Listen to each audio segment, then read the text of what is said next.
오늘도 주의 전에 나오신 여러분들을 주님의 이름으로 환영하고 축복합니다. 일주일 만에 새벽 기도 나왔는데요. 이게 참 묘하더라고요. 굉장히 그리웠습니다. 한 주 동안 집에서 영상으로 예배드리면서 좀 편하려니 생각했는데 오히려 마음은 불편했고요.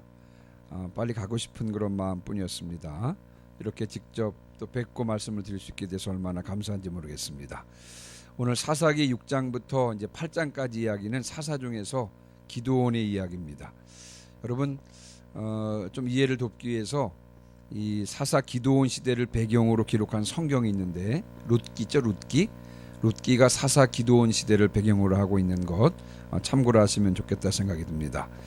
이스라엘 자손이 여호와의 목전에서 악을 행하자 이번에 하나님께서는 미디안의 손에 7년 동안 맡기셨습니다.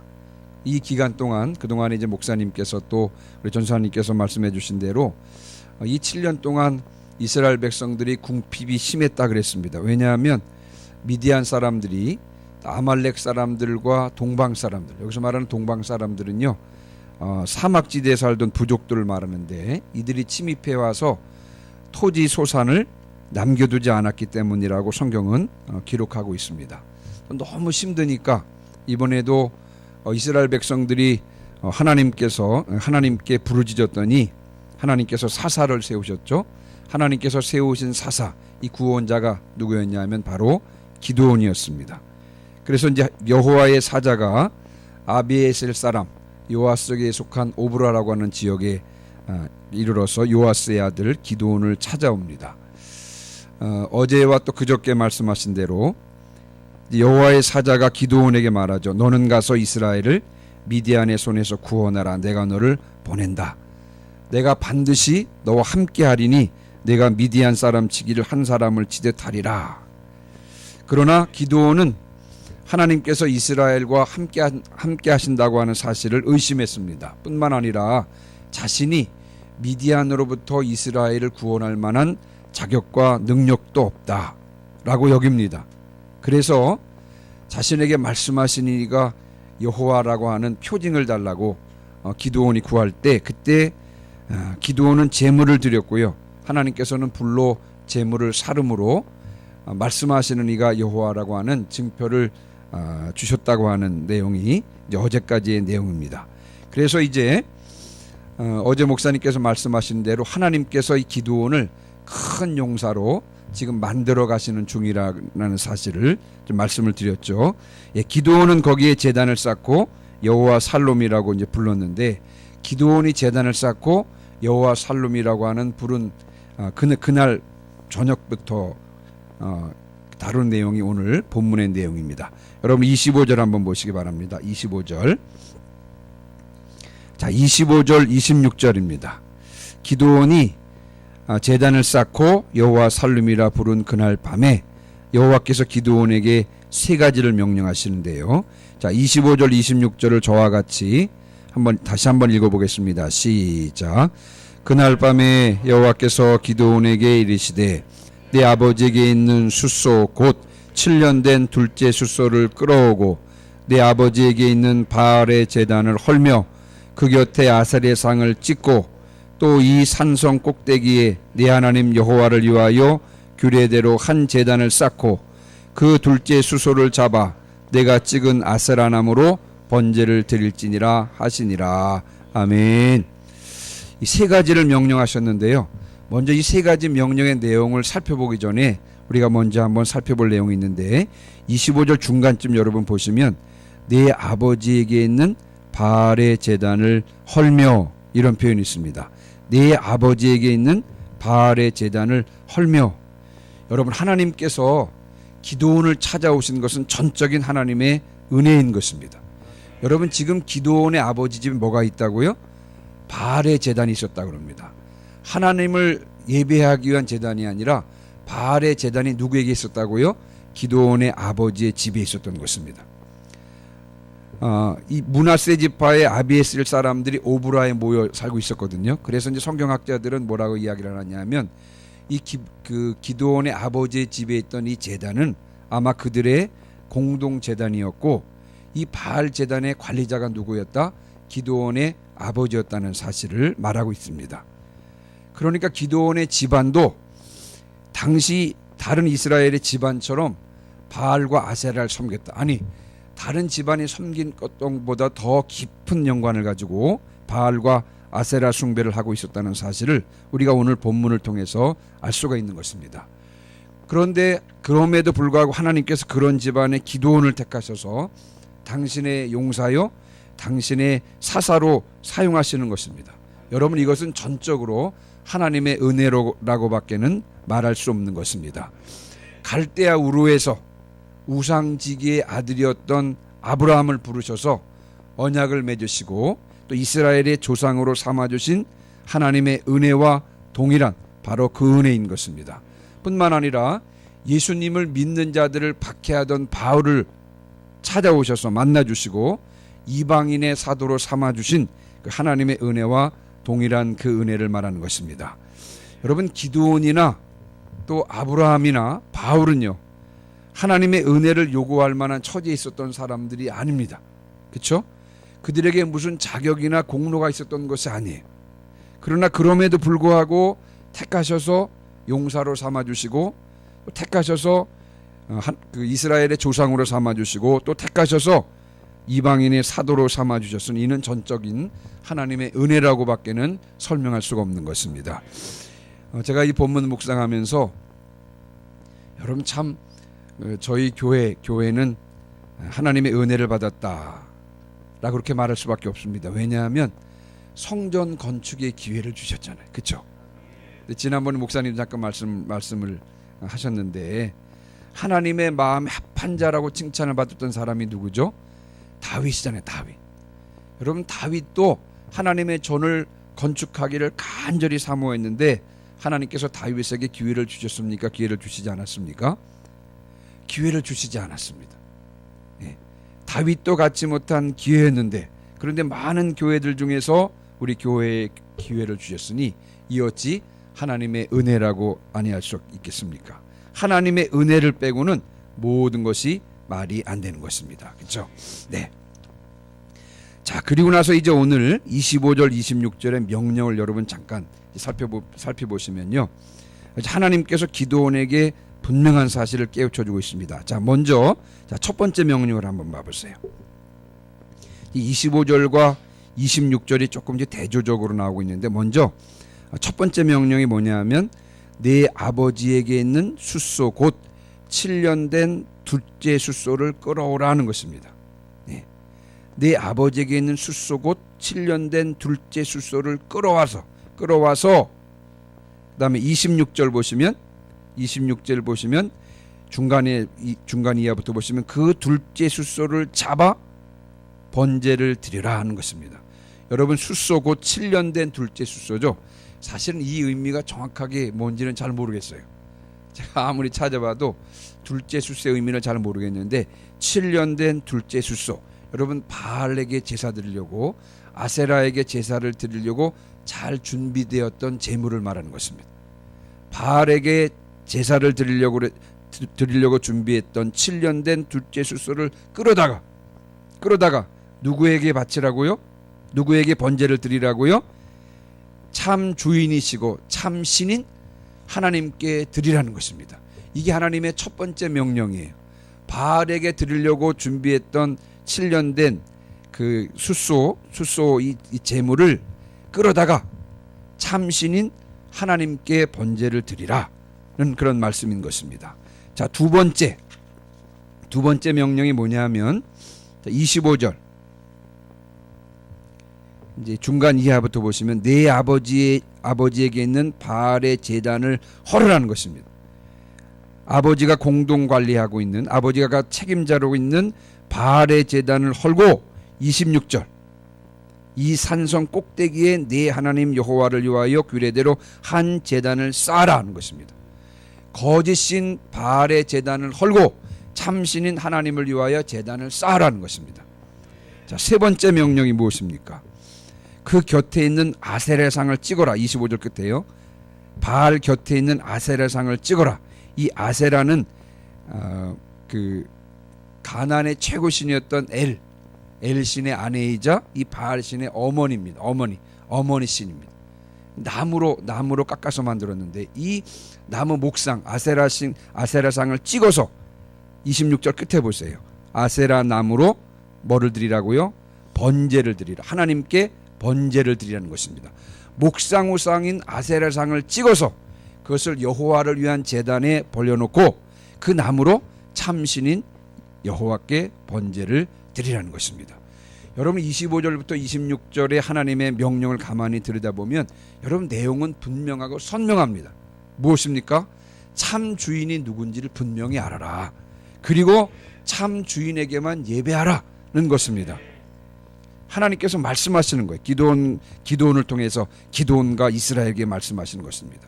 내 집안은, 아니 지금 이스라엘은 바알과 아세라가 주인인 줄 알고 바알과 아세라를 섬기고 있는데 참 주인은 나다. 오직 나만을 섬기라.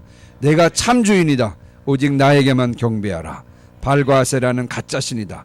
가짜 주인이다. 내가 참 신이고 내가 참 주인이다. 참 주인 나만을 경배하라. 이것이 25절 26절에 나와 있는 기드온에게 주시는, 그리고 이스라엘에게 주시는, 그리고 오늘 주님 앞에 나온 우리들에게 주시는 하나님의 명령인 줄 분명히 믿습니다. 자, 이제 기드온이 결단하고 하나님의 말씀에 순종하거든요. 27절입니다.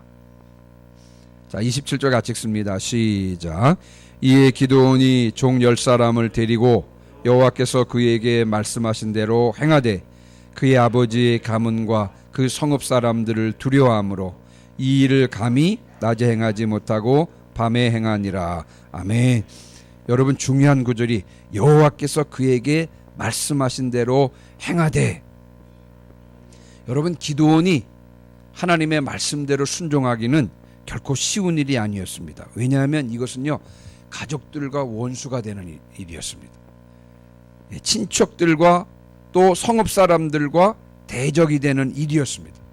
기드온은 당연히 두려웠습니다. 그러나 기드온은 하나님께서 참 신이심을, 참 주인이심을 믿었기에 결단하고 말씀에 순종했습니다. 그래서 종 10사람을 데리고 가서 여호와께서 말씀하신 대로 그대로 행했습니다. 여러분 한번 따라해 보시기 바랍니다.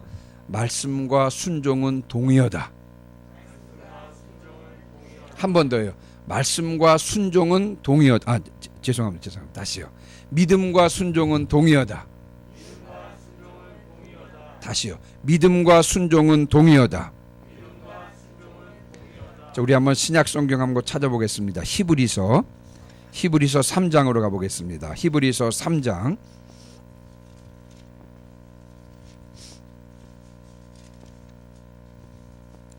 자, 3장 19절. 이스라엘 백성들 중에서 출애굽한 1세대들이 가나안 땅에 들어가지 못한 이유를 설명하고 있는 구절입니다. 자, 3장 19절. 히브리서 3장 19절 다 찾으셨죠? 같이 한번 읽겠습니다. 시작. 이로 보건대 그들이 믿지 아니함으로 능히 들어가지 못한 것이라. 아멘.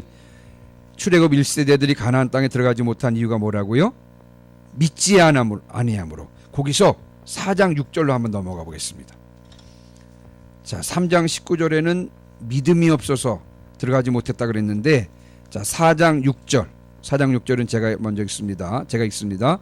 그러면 거기에 들어갈 자들이 남아있거니와 복음 전함을 먼저 받은 자들은 그 다음에 순종하지 아니함으로 말미암아 들어가지 못하였음이니라. 여기에는 어떻다고요? 순종하지 않음으로. 그러니까 다시 말하면 믿음의 동의어가 뭐라고요? 순종입니다. 순종. 믿으면 순종하게 되는 것입니다. 그러면 믿지 못하면 순종하지 못하게 되는 것입니다. 믿음이 참 믿음인지를 어떻게 알 수 있습니까? 어떤 믿음이 참 믿음입니까? 순종하는 믿음이 참 믿음인 줄 분명히 믿습니다.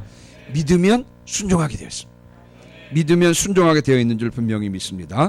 기드온은 하나님께서 참 주인이심을 믿었기에 가족과 집안과 성읍 사람들의 관계로부터 비롯될 위험에도 불구하고요, 하나님의 말씀에 순종하여 그 말씀대로 그대로 행할 수 있었던 것입니다. 자, 그랬더니요, 이제 28절 이하에는 하나님께 순종하면 결국은 누가 책임져 주신다? 나머지는 하나님께서 책임져 주신다는 내용입니다. 자, 28절 이하에 자세히 읽지는 않습니다만 여러분 이제 아침에 일찍이 일어나 보니까 성읍 사람들이요, 아침 일찍이 일어나 보니 깜짝 놀랐습니다.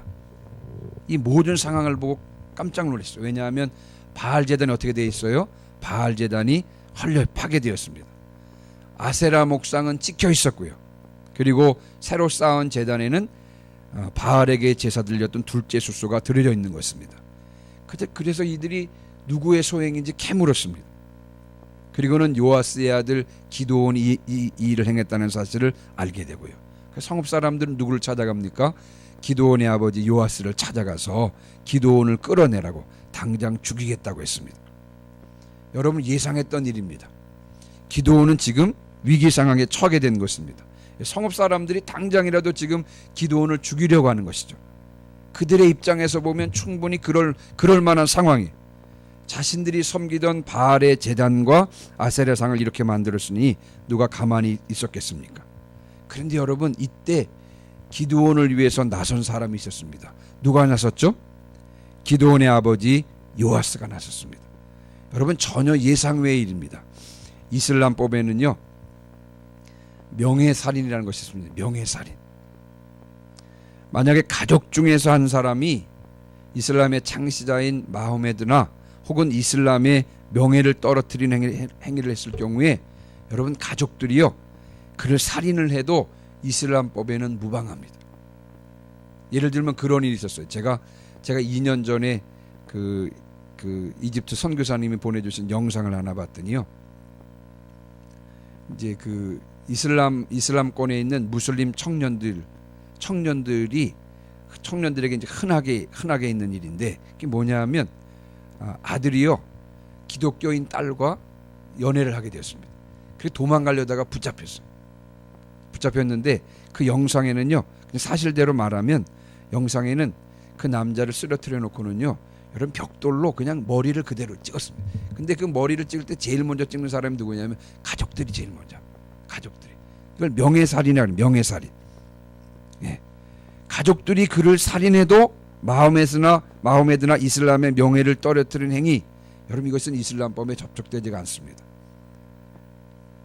자, 바알의 제단 관리 책임자로서 요아스는 그의 아들 기드온의 행동을 비난하고요. 그렇죠? 기꺼이 자신의 아들을 사람들 앞으로 끌어내서 합당한 대가를 치르도록 해야 마땅했습니다. 그런데 여러분 기드온의 아버지가 그렇게 하지 않았습니다.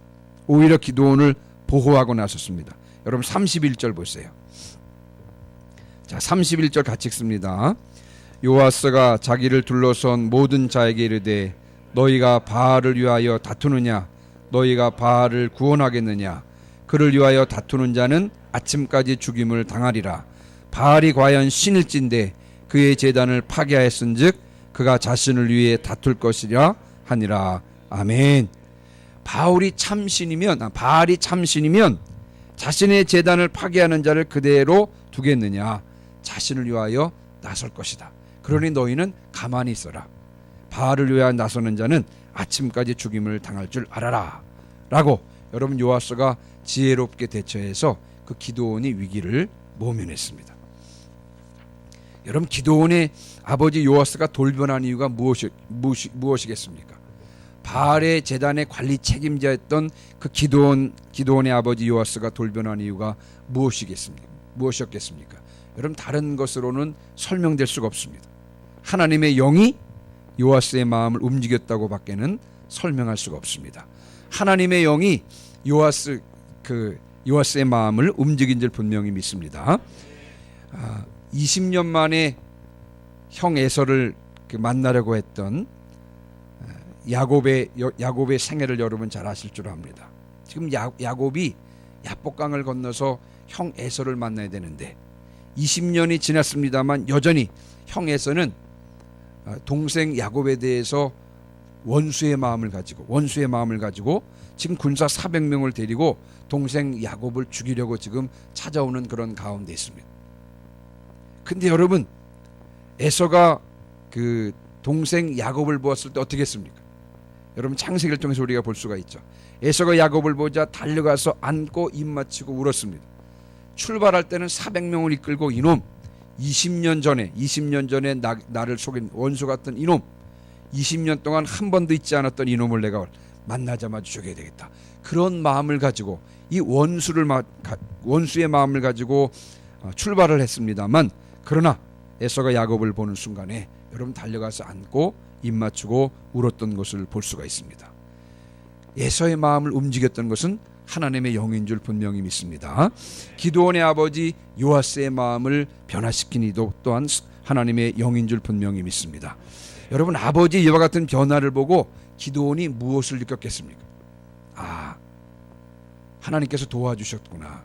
하나님의 말씀, 하나님을 참 주인으로 알고 그분을 믿고 순종했더니 나머지 일은 하나님께서 책임져 주셨구나. 이와 같은 사실을 분명히 알게 되었을 줄 분명히 믿습니다. 여러분 믿음은 순종입니다. 우리가 하나님의 말씀에 믿음으로 순종하여 나가기만 하면 나머지는 하나님께서 책임져 주실 줄 분명히 믿습니다. 우리가 할 일이 무엇입니까? 그러므로 우리가 할 일은 믿음으로 순종하는 일입니다. 믿음으로 순종하여 나가면 담대하게 믿음으로 순종하여 담대하게 홍해바다에 발을 들여놓으면 바다가 갈라지고 바다를 마른 땅처럼 건너게 되는 줄 분명히 믿습니다. 여러분 그날에 이제 기드온의 별명을 뭐라 그랬어요? 32절에 여룻바알이라 그랬습니다. 여룻바알의 뜻이 무엇이죠? 바알과 싸우다는 뜻입니다. 기드온이 바알의 제단을 헐었지만 그러나 바알은 참신이 아니므로 이에 대하여 징계하지 못했다. 바알은 참신이 아니다 라고 하는 그런 조롱의 의미가 이 여룻바알이라고 하는 이름에 들어가 있는 줄 분명히 믿습니다. 오늘 이제 말씀을 마무리하고 마칩니다. 여러분 여호와 하나님만이 참신인 줄 분명히 믿습니다. 제가 지난 한 주간 동안 집에 있으면서 목사님께서 주신 그 부활신앙에 관한 책을 읽으면서 참 회개를 많이 했습니다. 죄 중에서 가장 큰 죄가 불신앙이죠. 예수님을 믿지 않는 죄라고 그 책에 기록되어 있더라고요. 그러면서 제가 이제 목사라고 주님 앞에 서서 그렇게 목회 사역을 감당하고 있었습니다만 그러나 제 마음을 가만히 들여다보니까 내 인생의 참 주인이 과연 주님이셨냐, 주님을 참 주인으로 섬기고 그렇게 살았느냐 돌아보았더니 그렇지가 않더라고요. 말로는 목사였지만 그러나 내 삶의 주인은 주님이 아니라 바로 나였다는 사실이 깨달아져서 한 주간 집에 있으면서 많은 회개의 기도를 드렸습니다. 여호와 하나님만이 참신임을 분명히 믿습니다. 참 주인이심을 분명히 알고 그분의 말씀에 전적으로 순종해야 될 줄 분명히 믿습니다. 그렇게 할 때 나머지 일은 주님께서 책임져 주실 줄 분명히 믿습니다. 아멘. 우리 시간에 70장 함께 찬송하시고